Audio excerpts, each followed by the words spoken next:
What's up, y'all? Happy Saturday morning. I hope everybody is feeling good this morning, and I hope everybody woke up enthused and encouraged to conquer your day. So with that said, let's go ahead and zoom through these topics. And the first thing I want to talk about is this guy by the name of Manzaro Joseph, who filed this lawsuit against Diddy, and he named Beyonce and Jay-Z and also LeBron James in the lawsuit, and also Gloria Estefan. So he claims that he woke up at Gloria Estefan's mansion and that he was DRUG'd and things of that nature by Diddy. He was made to wear a humiliating mask and things like that degraded him. And even Beyonce said, "Who is this man that's wearing this mask?" So all of a sudden now, he's taking Jay-Z and Beyonce out of the lawsuit. Now, what Manzaro has done here is filed an amended lawsuit. And so, like I said, he stripped Jay-Z and Beyonce out of the lawsuit. He's still claiming that what happened to him by Diddy happened. So he's still going forward with this lawsuit as it pertains to Diddy. But there's a reason why he actually dropped the Carters from this lawsuit. And the reason being is based off of the fact that Jay-Z's lawyer, Alex Spiro, is not playing no games. Now, I want you guys to focus on the bottom portion of this publication that was provided by TMZ, and it says, "There's a reason that the story does not appear in the new version of the lawsuit. Sources with direct knowledge tell TMZ Jay-Z's attorney, Alex Spiro, warned Joseph's attorney about making false allegations in the lawsuit after proving to him that Jay and Beyonce were nowhere near Miami at the time of the alleged incident." Now, it's unclear if the new amended lawsuit clears LeBron James of being present, but his legal team says a basic internet search shows what LeBron was doing all of April of 2015. He was playing basketball for the Cleveland Cavaliers and never in Miami.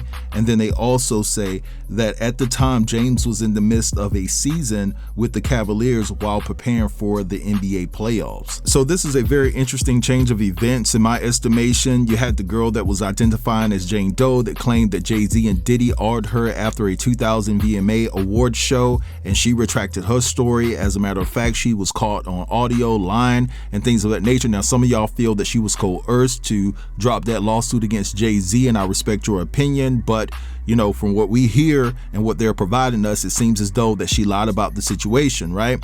Now, you have this particular individual dropping Jay-Z and Beyonce from the lawsuit because Alex Spiro warned them, hey, listen, you can F around if you want to. The belt will be applied to that ad. You know what I'm saying? And so, listen, I just got to say this. I'm going to keep it all the way 100. Alex Spiro, that lawyer right there, he is an absolute monster.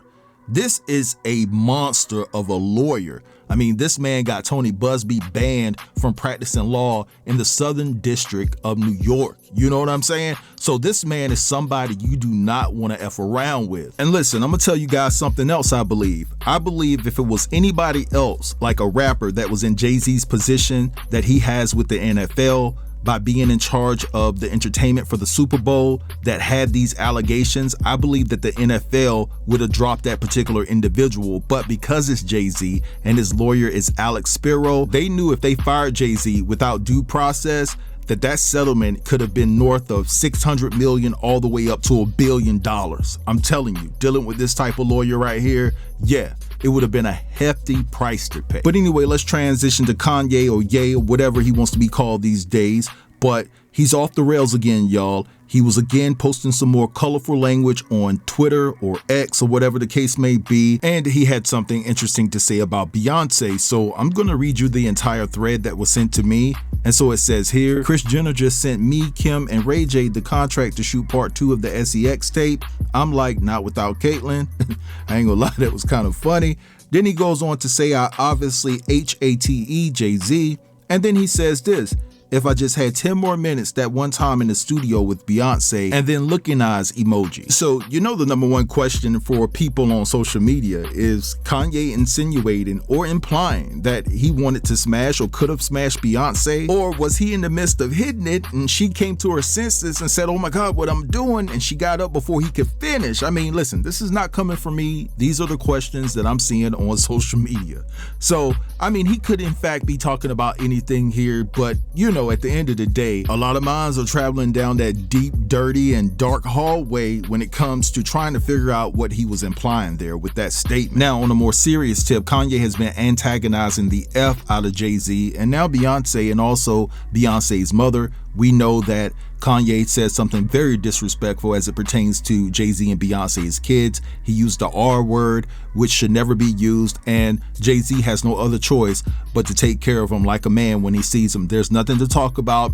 You guys, fists are flying. It is what it is. Whatever happens out of that equation or situation rather happens. There's nothing to discuss there. You got to go ahead and go for what you know, and how things end up. Things end up. If you got to go to jail, that leads to prison because of what you did or the crime that you end up committing for getting your face back as it pertains to him talking about your children, then that's the price that you should be gladly willing to pay, because that was just uncalled for, right? I don't care if you apologize. It's up from there. But anyway, I want to move along and talk about the nature of Kanye and the Game's relationship, because I thought they were cool. It hadn't been too long ago where the Game posted on his Instagram that Kanye had gifted him 2 I mean, that's how you pronounce it. I looked it up, so don't clown me in the comments. Then on top of that, they were working on a song called Tina. It was supposed to be a song honoring Tina Knowles. I believe the Game sent her a banana emoji, and at the end of the day, they were disrespecting her, in my opinion. But either way, the relationship between them seemed cool. Now, Kanye went to X and called the Game out and tried to shame him and things like that. So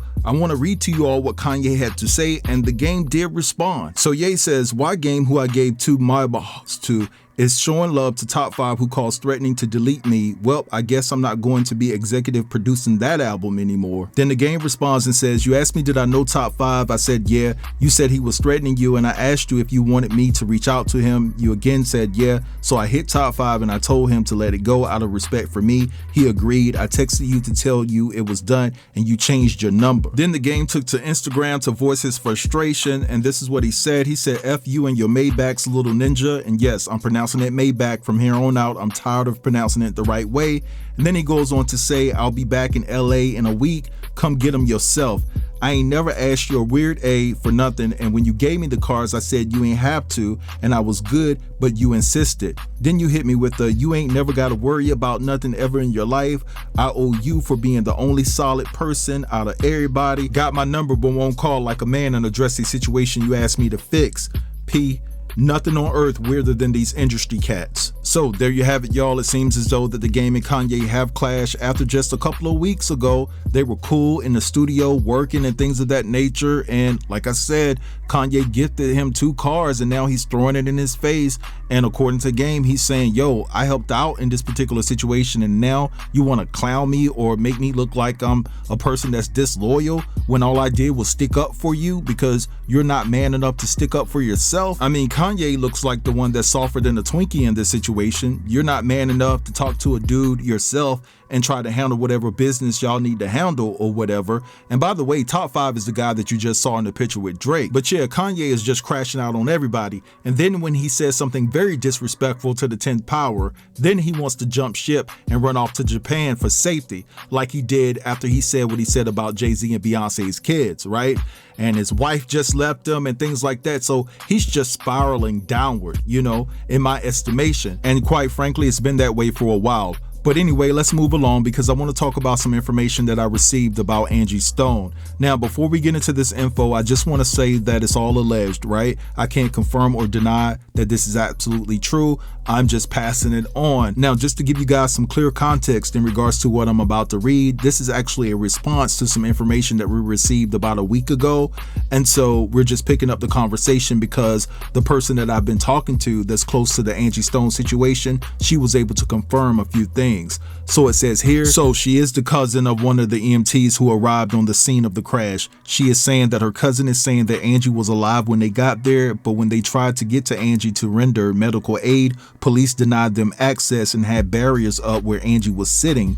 And there was a YT lady talking to the Highway State Patrol. She said that a state trooper said that more advanced medical personnel were en route to pick Angie up. I asked her, so you're saying your cousin saw Angie alive and breathing? She said yes, and she was moaning and trying to talk. She also said her cousin said that people on the van were calling for Angie and pleaded with transport and police not to leave her. She has a medical condition. All right, so you guys just heard all of that. Again, I don't know this information to be true, but I am trying to connect with her personally to have a conversation.